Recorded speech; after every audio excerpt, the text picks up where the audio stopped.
Alright, so this is a quick sort of walkthrough of how to play Endure the Stars. I've already set up basically the board and sort of a 3-player game. Setup's really quite simple. Just in the mission booklet, it'll tell you what map tiles you need. They are not labeled, so you have to go by the pictures. Up here, it'll tell you for how many players you have, what tokens you will need, and these are those radar tokens that go out there. These are the doors that will be out and any sort of special tokens, which usually the special conditions will be listed here. This is just the tutorial mission, just to kind of quickly give an overview of how this works. Beyond that, once you have the mission set up, you will pick a hero, pick up their appropriate dashboard, and then a class card. There are 2 class cards per. Each one has slightly different abilities. This is one for the Marine. As you can see, this is a passive ability, an active ability, and then a super special ability that can only be used once per game.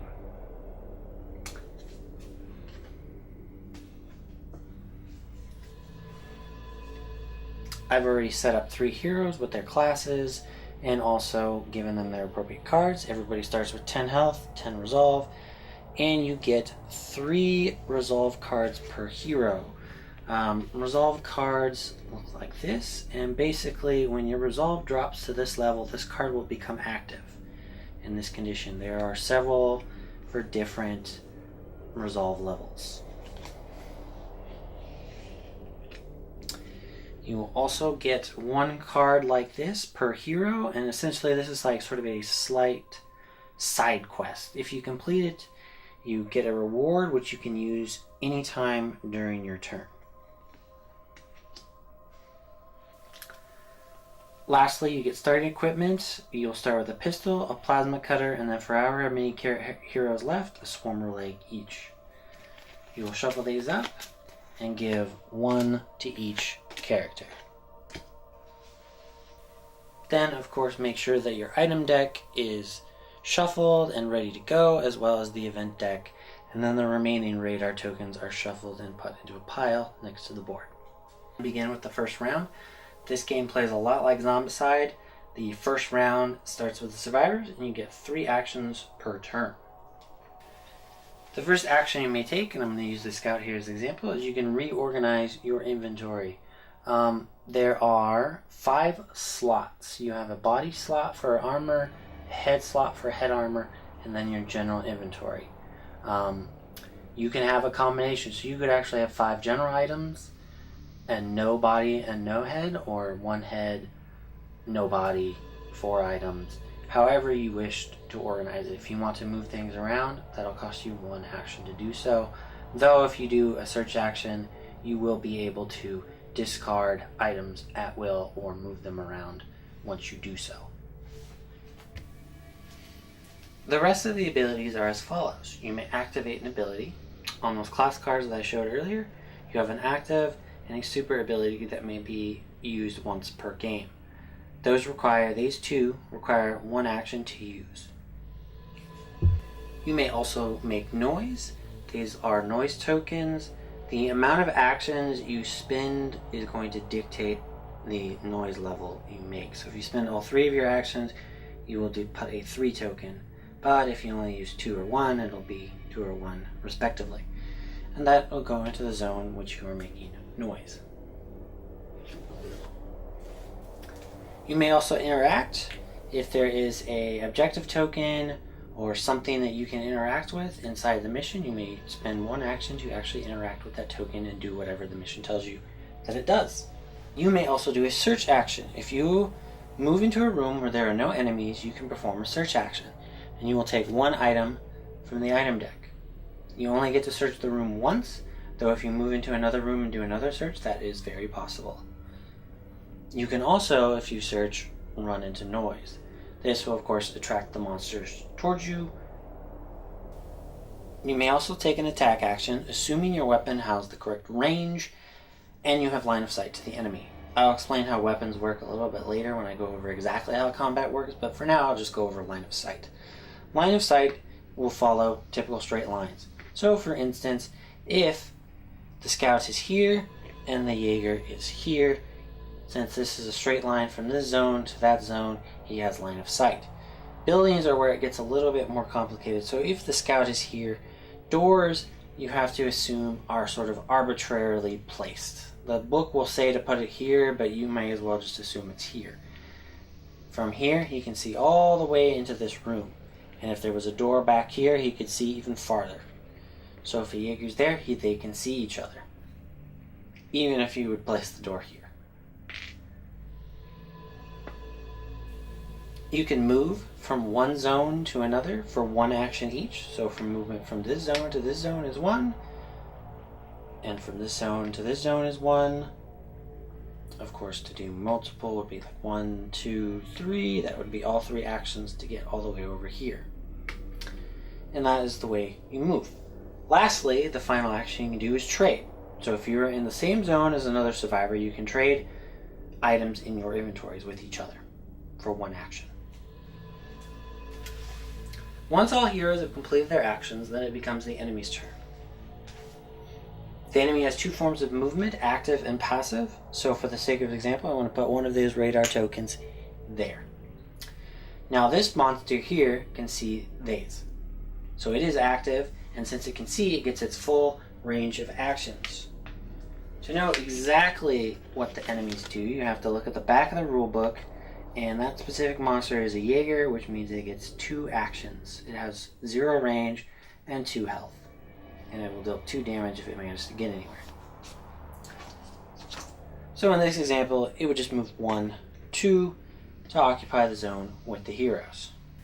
Now if the Jaeger had been here, it would have moved in and done 2 damage to one survivor of your choice, since there are 3 to choose from in that zone. Assuming these heroes didn't make any noise and there was no way for this radar token to have seen these heroes, then it will do passive movement. The way passive movement works is you will take the directional die, roll it,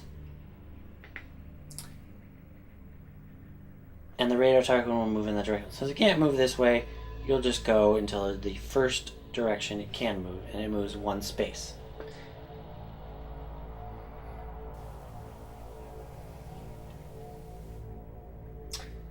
Now, let's say there had been a noise token here of 3. At 3, that token would be able to hear it. 1, 2, and 3, it would have been able to hear it, and it would come, instead of just 1 zone, it would move 2 towards the source of the noise. Thus, since now it's line of sight, it would get revealed.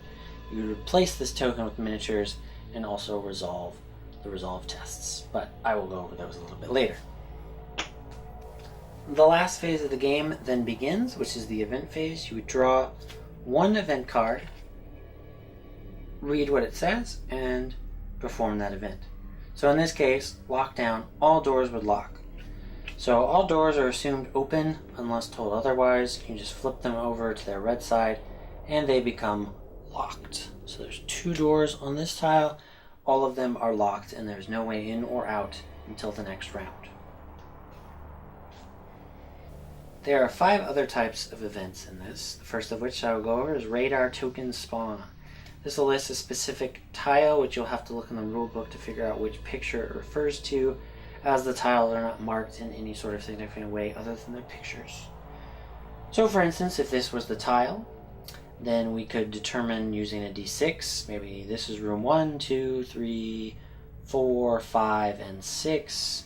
Roll the d6. Let's just say we would get a 6, and we would take that radar token and put it there. The next one you will see is life support failure. All life forms lose 1 health. So all heroes will just automatically lose 1 health unless they have the helmet that prevents that. And any enemies out there that you can see will also lose 1 health. Killing them if it does, but if they have more than 1 health, then they don't lose. They don't lose enough to die. Another one, slightly confusing, is the artificial gravity failure. So your movement will increase to 2 zones per action.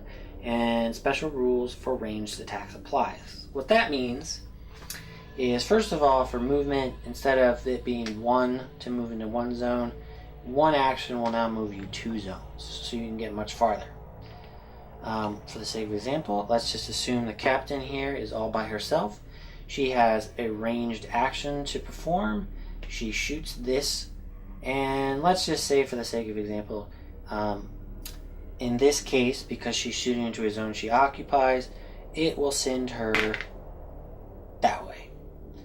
So she gets blasted this way, assuming this door is actually open and not locked as it was previously. She'd get launched in this room, then hit the wall, and this enemy would go in the opposite direction. Since he can't go this way, he would just stay there. Last two are pretty simple. You have blackout, where your movement is restricted to 2 zones, so you can only spend 2 actions to move only 2 zones for that turn, for that round I should say, and where your weapon range is reduced to 0. The final event is anxiety, where all survivors must take a resolve test. I will go over resolve tests in a moment. Lastly, after the event phase is ended, the last thing is to remove any tokens. So noise tokens are removed from the board at that point. Thus ends the round, and a new round will begin. Yeah, we'll go over sort of combat and various combat cards work. So this is a pistol. Up here is a dual wield symbol, so if you have 2 pistols, you could use both at the same time. This refers to your range, so you can shoot into your own zone and also 1 zone away. The target symbol is how many die you will roll. The blood splatter is what roll you need to see on the dice to do a hit, and this is how much noise the weapon does. So for instance, we're going to say the captain here has the pistol equipped. She can either shoot into this zone where there's no enemies, or here where the Jaeger is. Yes, he has more health than she does hits, so in this case it would be kind of pointless to shoot, but just for the sake of example, let's say she does it anyways. Takes the die, rolls it, it's a 6, that would be a hit. So anywhere, basically it's 50-50, so 4, 5, and 6 is a hit. Anything lower than that would be a miss. If another survivor is in that zone that she's shooting in, a hit is perfectly fine. It would hit the enemy, but any misses would hit the survivor.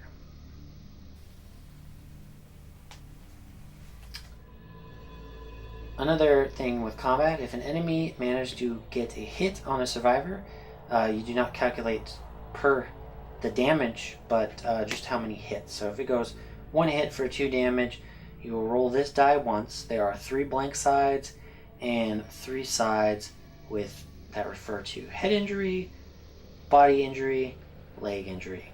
The head injury will reduce your combat range by 1 zone. So effectively you have a weapon that's 0 to 1, you can only fire it in the 0 now. You can't go below 0 though, so always at that range. Body armor, so if you have a body injury, essentially you roll a die at the beginning of your turn. On a 1 to 3 you lose 1 health, on 3 to 6 you're perfectly fine. And lastly, the leg injury, your maximum movement is reduced by 1 zone. Alright, so last thing to go over in this game is resolve tests. So if a survivor is standing alone and suddenly an enemy comes into line of sight, as long as it's a new enemy, they have to do what is called a resolve test. So, assuming, let's say this Marine is still at starting resolve of 10, to do a resolve test you take 2 die, roll them, and if the result is equal or higher than their current resolve, they will lose 1 resolve. In this case, the Marine is completely fine as he has a total maximum of 10, and this is below that. Now if another Jaeger were to come into this zone, say a different group was up here and it moved in, he would not have to do a resolve test again as he had already seen. But if any of the other enemies were to walk into the zone, he would have to do a resolve test for each type of enemy that walks in. Same with radar tokens. When a radar token, you flip it, you see what kind of enemy it is. If it's a new one, he will have to do a resolve test for them as well. There is a special enemy that may appear when revealing radar tokens. When a radar token is revealed to show this type of enemy, the GEPs only, not the robot sentries or the Redeemers of Purpose, basically you will take 2 die once again and roll. Depending on the amount of survivors in the game, this value will matter. For 3 survivors on a roll of 2 to 3, that enemy will join this group that has just revealed. Otherwise, you ignore it. The heroes on some missions may get a special weapon, the exoloader. The way these work is, so for 1 action, the survivor will enter. Then, assuming they have the power cell card, you get 1 power cell is 2 turns in the loader. So for every turn you get 4 actions. Basically almost all the same, except you cannot search the attack value and weapon of the exoloader is on the back of the rulebook, and of course you do not have to worry about resolve checks.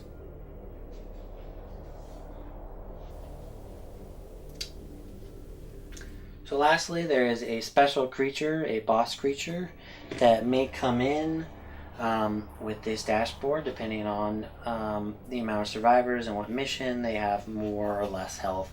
You will track on this dashboard.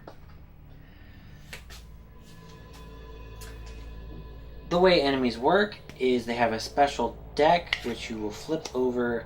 So in this case, an attack, it's 0 range, which means he's got to be in the same zone. Roll 3 dice, and 3 pluses is a hit. And he goes for the survivor with the lowest health. So in this case, let's assume this exoloader isn't there, and he's there. Every boss has 2 actions, which if he cannot perform the attack right away, he will then use actions to move into the zone with the survivor, or at least get as close as possible, and then perform that attack.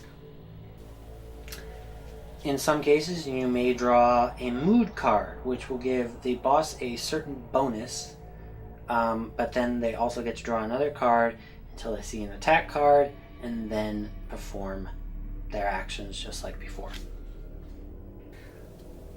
Lastly, if you're playing campaign mode, in between each mission you will go here to the refuge. It has 4 locations: infirmary, quarters, loved ones, and the trading post. I'll go over those in a little bit more detail in a second. First is the trading post.